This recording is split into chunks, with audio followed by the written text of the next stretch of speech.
구독, 알림 설정까지 부탁드립니다. 오늘도 우리 사는 이야기 찾아주셔서 감사합니다. 사연자분이 보내주신 이야기 시작해볼게요.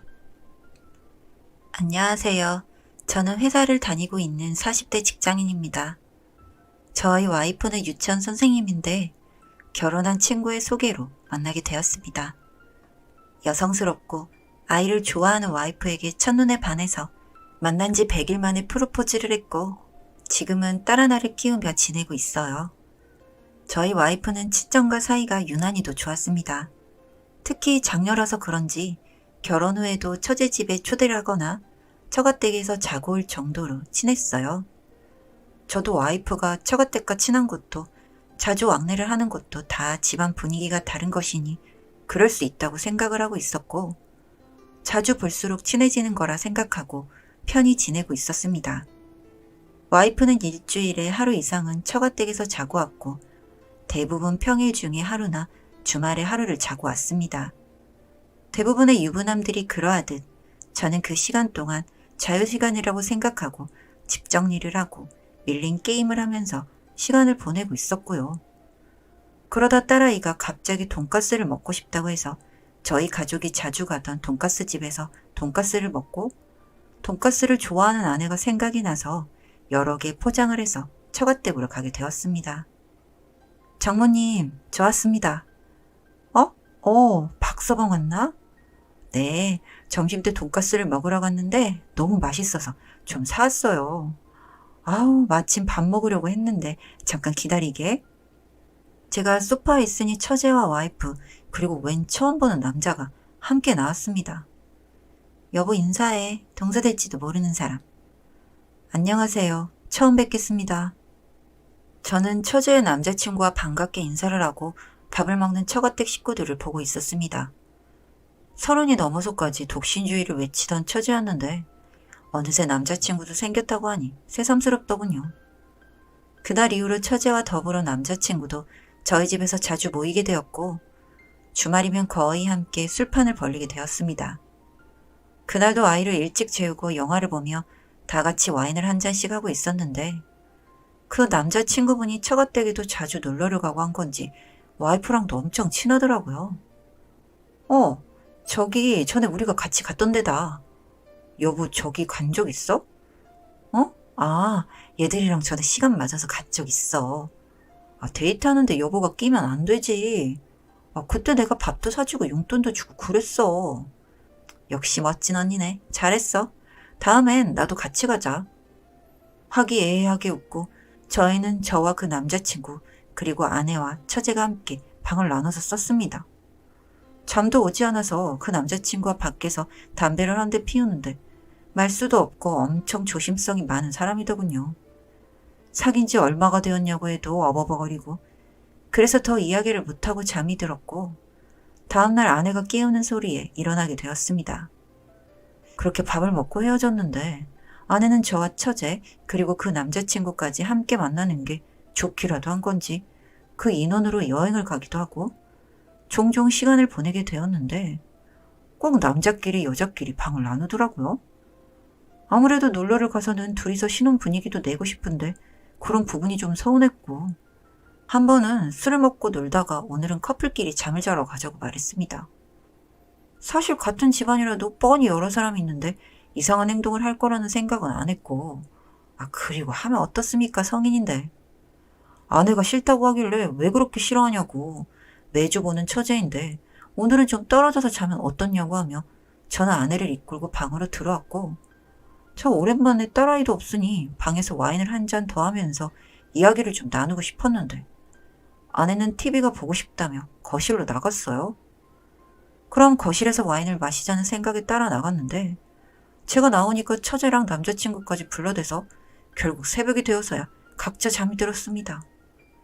아침에 눈을 뜨기도 전에 소란스러운 소리가 들렸고 저는 눈을 다 뜨지도 못하고 거실로 나갔는데 아내가 처제의 머리를 잡고 흔들고 있었습니다.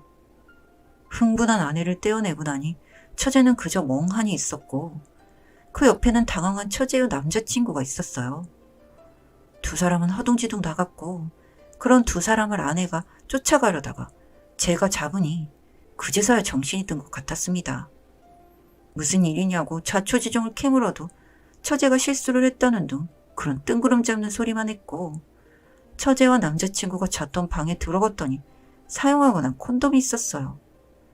우리 집이다 보니 불쾌하긴 했지만 다 큰 성인이니 그럴 수도 있다고 생각을 했는데 아내는 그게 아닌 것 같았습니다. 그리고 그날 저녁 아내는 집에 돌아오지 않았고 혹시 처제와 싸우러 간 건가 싶어서 연락을 했는데도 처제는 같이 있지 않다는 말만 했습니다.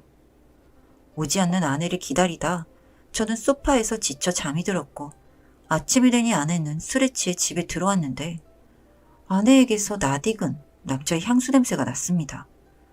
밤새 다른 남자가 있었던 건가 하는 의심과 함께 이미 제 손은 아내의 휴대폰을 보고 있더군요. 어떻게 내 동생이랑 그럴 수 있어? 누나 미안해. 나 이제 놔줘. 내가 그동안 너한테 해준 게 얼만데 그런 말을 해. 그래도 이렇게 다 같이 만나는 건 아니야. 이건 정말 아닌 거라고. 너 지금 어디야? 만나서 이야기해. 그게 문자의 마지막 내용이었고 아마 처제의 남자친구 같았습니다. 술에 취한 아내를 흔들어 깨웠고 아내를 추궁하자 술김인지 그 남자의 이름을 말하더군요. 내가 어떻게 찾은 사람인데 못 헤어진다고 하면서요. 참나, 몸도 못 가누는 아내를 소파에 던져버렸고 아내의 휴대폰으로 그 남자를 집으로 불렀습니다. 신랑 지금 집에 없어. 헤어져 줄 테니까 잠깐 만나. 1시간 정도 지나니 그 남자가 벨을 눌렀고 저는 문이 열리자마자 멱살을 잡고 집 바닥으로 내동댕이를 쳤습니다. 형님, 형님? 그런 말이 나와? 너 내 와이프랑 무슨 사이야? 죄송합니다. 이렇게까지 일이 커질 줄 모르고. 저는 그 자식을 계속 때렸고 어수선한 소리에 아내가 정신을 차리고는 그놈을 막아 서더라고요. 다 자기 잘못이라고. 본인이 첫사랑이랑 닮은 이 남자를 못 놓아서 이런 일이 생긴 거라고 하면서요. 내 앞에 두 남녀가 무릎을 꿇고 앉아 있었고 그 남자는 저와 결혼을 할 때 처녀 파티를 할 때 호스트바에서 만났다고 하더군요. 처음에는 스펀처럼 용돈 주면서 몇 번 만나다가 최근 몇 년 전부터 연애를 했다고요. 그런데 아내가 스릴 있는 그런 걸 좋아해서 처제 남자친구인 척 하면서 처갓댁에도 드나들었고 저희 집까지 온 거였습니다. 아내에게 큰 돈을 빌린 처제는 사이가 좋은 자매가 아니라 언니의 강압에 의해 끌려다니는 사람이었던 거였어요. 그렇게 믿고 쓰던 동생이 자기 남자친구랑 밤을 같이 보내게 되니 언니의 눈이 돌아가 버린 것이었습니다. 그래서 며칠 전 그 사단이 난 거였고요. 그 말을 듣는데 기가 막혀서 화도 나지 않았습니다. 그렇게 상황이 정리가 덜 되었는데 학원을 다녀온 딸이 그 남자를 보고 오빠라고 하더라고요. 정말 귀를 의심했습니다.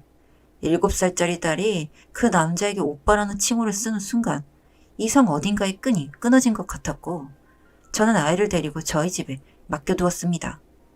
스릴을 즐긴다는 아내는 딸아이와 그 남자와 셋이서 데이트를 한 적도 있고 심지어 본인에게는 언니, 그 남자에게는 오빠라고 부르라면서 놀았대요. 무슨 정신머리로 그런 놀이 같지 않은 놀이를 한 건진 모르겠지만 버젓이 아빠가 있는데 내 연남과 제 딸아이가 함께 만났다는 사실이 치가 떨렸습니다. 원래는 그냥 상간남 소송만 하고 이혼은 하지 않을 생각이었는데 이대로라면 아이의 교육에도 문제가 있을 것 같아서 결국 이혼 소송을 하게 되었습니다. 합의 이혼을 하려고 했는데 뻔뻔하게도 재산 분할이 마음에 들지 않는다며 아내가 소송을 걸었고 당연히 소송은 제가 승소를 했습니다. 바람피고 아이에게도 소홀하고 그리고 장인 장모님뿐만 아니라 저를 속이고 한 공간에서 있었다는 게 모든 게 악질이었어요. 아내의 이혼 소식은 아내의 직장에도 소문이 나기 시작했고 아줌마들의 소문이 참 빠르다는 걸 느꼈습니다. 카페에서 저희가 이혼 문제로 이야기하는 걸 들은 한 아줌마가 유치원에 소문을 내서 아내는 결국 퇴사까지 하게 되었다더라고요. 저는 한시도 그 집에서 더는 살 수 없어서 바로 이사를 했고 지금까지도 아내는 아이를 보고 싶다며 연락이 오지만 저는 아이가 아내를 잊었으면 좋겠어요. 여기까지 제 기가 막힌 이야기 들어주셔서 감사합니다. 사연은 여기까지였고요. 우리 사는 이야기 시청해주셔서 감사합니다.